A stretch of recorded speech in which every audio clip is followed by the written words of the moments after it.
नमस्कार। देवरिया की आवाज रेडियो केसरी से प्रस्तुत है स्थानीय हालचाल। पहले मुख्य हालचाल। दिल्ली क्राइम ब्रांच ने साइबर ठगी के आरोपी को किया गिरफ्तार। दूसरे दिन भी संपन्न हो गया शांतिपूर्ण तरीके से दरोगा भर्ती परीक्षा। ब्लड बैंक में निकाला गया है किशोर का खून, जांच में हुई पुष्टि। सलेमपुर नूना पार मार्ग का हुआ शिलान्यास। और 25 मार्ग तक भटनी रेलखंड पर कई ट्रेनें रहेंगी निरस्त और कई के रूट को किया गया है डाइवर्ट। स्थानीय हालचाल के इस अंक के साथ मैं निकेत मिश्र। अब हालचाल विस्तार से। 27 लाख रुपए की साइबर ठगी के मामले में एक आरोपी को दिल्ली में दर्ज हुई धोखाधड़ी के मामले में दिल्ली क्राइम ब्रांच की पुलिस ने देवरिया क्षेत्र से गिरफ्तार किया और आरोपी को पूछताछ के बाद दिल्ली ले गई। बताया जा रहा है कि दिल्ली निवासी दिव्य कुमार के बैंक खाते से साइबर ठगों ने लगभग 27 लाख रुपए की धोखाधड़ी की थी। पीड़ित की शिकायत पर दिल्ली क्राइम ब्रांच ने जांच शुरू की और इस दौरान देवरिया के महुआडीह थाना क्षेत्र के कुछ युवकों की संलिप्तता सामने आई थी, जिसके बाद इस मामले में प्राथमिकी दर्ज कर करीब 1 महीना पहले दिल्ली क्राइम ब्रांच की टीम महुआडीह थाने पहुंची थी और स्थानीय पुलिस की सहायता से बल्टिकरा गांव में आरोपी के घर नोटिस तामीला कराया गया था। नोटिस मिलने के बाद से आरोपी फरार चल रहा था। इसी बीच बताया जा रहा है कि क्राइम ब्रांच की टीम को गुप्त सूचना मिली और दोबारा कार्रवाई करते हुए बल्टिकरा गांव निवासी यूसुफ उम्र 40 वर्ष पुत्र इस्माइल को गिरफ्तार किया गया और इसे यहां गहन पूछताछ के बाद अदालत के निर्देश पर दिल्ली पुलिस दिल्ली लेकर गई है, जहां इस पर कानूनी कार्रवाई होगी। आरोपी यूसुफ ने देवरिया जिले के 7 और गोरखपुर जिले के 4 अन्य युवकों के नाम भी बताए हैं। पुलिस अब इन सभी की भूमिका की जांच कर रही है। पुलिस का मानना है कि इस मामले में एक बड़ा साइबर ठगी गिरोह सक्रिय हो सकता है।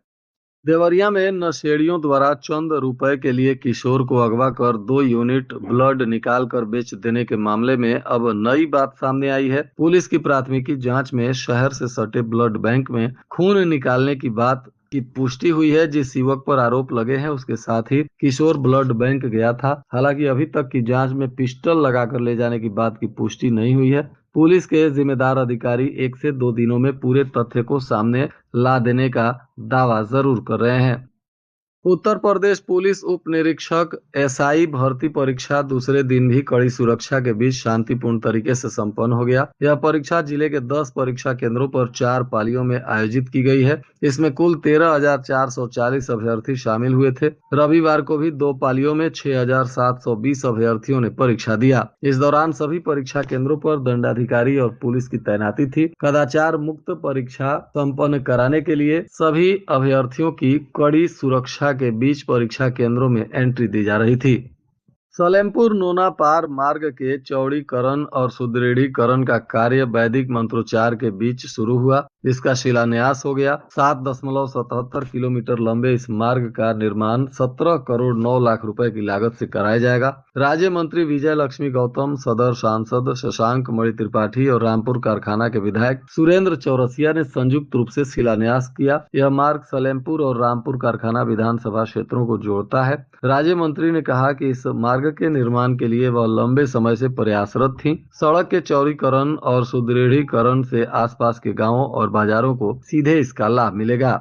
वहीं सदर सांसद शशांक मणि त्रिपाठी ने कहा कि बेहतर सड़कें किसी भी क्षेत्र के विकास की जीवन रेखा होती हैं। सड़क निर्माण से गांव की मुख्य मार्गों से दूरी कम होगी और क्षेत्रीय विकास को गति मिलेगी। विधायक सुरेंद्र चौरसिया ने कहा कि प्रदेश में डबल इंजन सरकार के प्रयासों से विकास कार्यों को गति मिल रही है। इस दौरान जिला के मंत्री अभिषेक जायसवाल, ब्लॉक प्रमुख प्रतिनिधि अमरेश सिंह सहित तमाम गणमान्य लोग और कई जिला प्रशासन के पदाधिकारी भी मौजूद रहे। ओड़िहार से भटनी रेल खंड के बीच हो रहे पैच डबलिंग और नॉन इंटरलॉकिंग कार्य के चलते 25 मार्च तक कई ट्रेनों को निरस्त करने के साथ ही कई ट्रेनों के रूट को डाइवर्ट किया गया है। ट्रेनों के संचालन प्रभावित होने के चलते यात्रियों की परेशानी बढ़ गई है। बहुत से लोग स्टेशन जाकर अपने गंतव्य तक नहीं पहुंच पाए और स्टेशन से ही बैरंग वापस लौटना पड़ा। वहीं सलेमपुर से बरहत जाने वाली ट्रेन का संचालन भी ठप किया गया है। इस ट्रेन के निरस्त होने से सलेमपुर सलेमपुर बरहज बाजार पर भी असर दिखने लगा है। भटनी औड़िहार रेलखंड के बीच पीवकोल से लार के बीच ब्लॉक लेकर पैच डबलिंग और नॉन इंटरलॉकिंग का कार्य हो रहा है। यह कार्य 25 मार्च तक होना है और इसके लिए इस रूट को ब्लॉक किया गया है। लगातार हो रहे रेल कार्य के चलते भटनी सलेमपुर से बरहज के बीच चलने वाली लोगों की लाइफ लाइन कही जाने वाली बरहज ट्रेन को पूरी तरह से निरस्त किया गया है। इसी तरह भटनी और वाराणसी के बीच चलने वाली पैसेंजर ट्रेनों को भी निरस्त किया गया है। गोरखपुर कैंट से वाराणसी सिटी चलने वाली 15-129 और 15-130 सिटी एक्सप्रेस भी 25 मार्च तक निरस्त रहेगी, जबकि सीतामढ़ी से आनंद विहार तक चलने वाली लिच्छवी एक्सप्रेस 18 से 25 मार्च तक छपरा भटनी के स्थान पर छपरा फेफना इंदिरा फेफना छपरा मार्ग से चलेगी। 23 मार्च को चलने वाली छपरा लोकमान्य तिलक टर्मिनल एक्सप्रेस भी मार्ग परिवर्तित कर चलाई जाएगी। इसे भटनी मऊ के स्थान पर छपरा फेफना इंदारा मऊ मार्ग से चलाया जाएगा। इसी तरह 23 से 25 मार्च तक चलने वाली 55-101 छपरा कचहरी मऊ सवारी गाड़ी भी छपरा फेफना इंदारा मऊ के बीच चलाई जाएगी। अहमदाबाद गोरखपुर एक्सप्रेस भी 22 से 24 मार्च तक गोरखपुर के स्थान पर मऊ से ही यात्रा शुरू और समाप्त करेगी। बांद्रा टर्मिनल गोरखपुर एक्सप्रेस 23 मार्च को गोरखपुर के स्थान पर मऊ से ही यात्रा समाप्त करेगी। लखनऊ से वाराणसी सिटी तक चलने वाली कृषक एक्सप्रेस 22 मार्च से 24 मार्च तक वाराणसी सिटी की जगह गोरखपुर में ही अपनी यात्रा समाप्त करेगी। ट्रेनों के निरस्त और मार्ग परिवर्तित होने के चलते स्टेशन पर दिन भर सन्नाटा छाया रहा। लोग अपने गंतव्य तक जाने के लिए परेशान नजर आए। भूमि बेचने के नाम पर 12 लाख रुपए की ठगी करने का आरोप लगाते हुए एक व्यक्ति ने सलेमपुर कोतवाली में अलग अलग गांव के रहने वाले 4 लोगों के खिलाफ तहरीर दी है। पुलिस मामले की जांच कर रही है। बताया जा रहा है कि सदर कोतवाली क्षेत्र के सोंदा वार्ड नंबर 15 निवासी नवीन मिश्रा पुत्र चंद्रभूषण मिश्रा ने पुलिस को बताया है कि कुछ वर्ष पूर्व 4 लोग मुझे अलग अलग गांव में मिले। उन्हें मुख्य मार्ग के पास एक भूमि दिखाई और भूमि बेचने की बात कही और इसी के मामले में उनके साथ पैसों की ठगी की गई है। अब पुलिस उनके आवेदन पर मामले की तफ्तीश में जुटी हुई है। जिला विधिक सेवा प्राधिकार के तत्वाधान में दीवानी न्यायालय परिसर में राष्ट्रीय लोक अदालत का आयोजन किया गया। इस दौरान 2,87,571 वादों का निस्तारण किया गया। राष्ट्रीय लोक अदालत का जनपद न्यायाधीश धनेन्द्र प्रताप सिंह और प्रधान न्यायाधीश परिवार न्यायालय बद्री विशाल पांडे तथा सचिव जिला विधिक सेवा प्राधिकरण शैलजा मिश्रा ने दीप प्रज्वलित कर शुभारंभ किया। जिला जज ने एक वाद का निस्तारण कर 500 रुपए का जुर्माना दिलाया, तो वहीं प्रधान न्यायाधीश ने भी 6 तथा अपर प्रधान न्यायाधीश ने 23 पारिवारिक वादों का निस्तारण किया। मोटर दुर्घटना दावा अधिकरण के पीठासीन अधिकारी इफ्तिखार अहमद द्वारा कुल 132 मामलों का निस्तारण किया गया। वहीं मुख्य न्यायिक मजिस्ट्रेट मंजू कुमारी ने 1287 वाद का निस्तारण किया। इस राष्ट्रीय लोक अदालत में कुल 2,87,571 मामलों का निस्तारण किया गया। इस दौरान नोडल अधिकारी राष्ट्रीय लोक अदालत मनोज कुमार तिवारी समेत अन्य न्यायिक अधिकारी भी मौजूद रहे। लार कस्बे में स्थित कोलंबस इंटरनेशनल स्कूल में सत्र 2026-27 के लिए प्रवेश परीक्षा आयोजित की गई। इस परीक्षा में दूर दराज के क्षेत्रों से आए अभिभावकों और विद्यार्थियों ने उत्साहपूर्वक हिस्सा लिया। परीक्षा के दौरान अभिभावकों ने विद्यालय परिसर का अवलोकन किया। उन्होंने विद्यालय द्वारा उपलब्ध कराई जा रही आधुनिक शैक्षणिक सुविधाओं की जानकारी भी प्राप्त की। विद्यालय की उत्कृष्ट व्यवस्था और शैक्षणिक वातावरण से अभिभावक संतुष्ट और प्रभावित भी दिखे। बताया जा रहा है कि इस प्रवेश परीक्षा में कुल 356 विद्यार्थियों ने भाग लिया। परीक्षा परिणामों के आधार पर योग्य छात्रों का नामांकन किया जाएगा।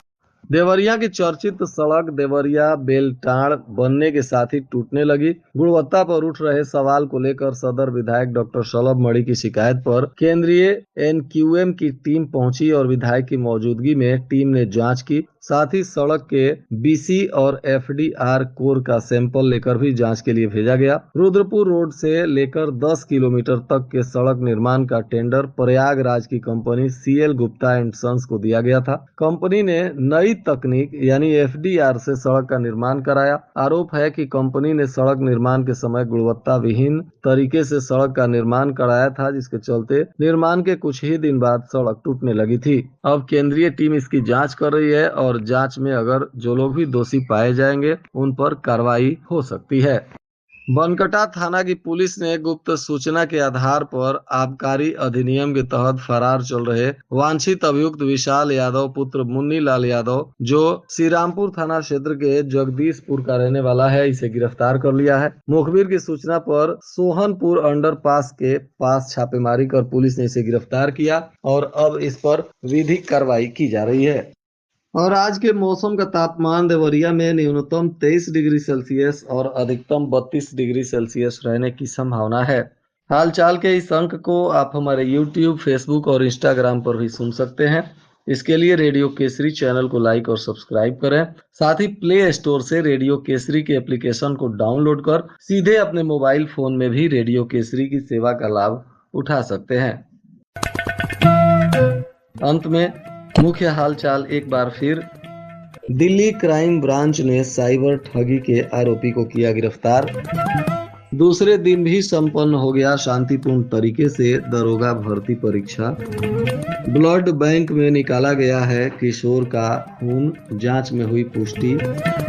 सलेमपुर नूना पार मार्ग का हुआ शिलान्यास। और 25 मार्ग तक भटनी रेलखंड पर कई ट्रेनें रहेंगी निरस्त और कई के रूट को किया गया है डाइवर्ट। इसके साथ ही रेडियो केसरी से प्रसारित स्थानीय हालचाल का यह अंक समाप्त हुआ। नमस्कार।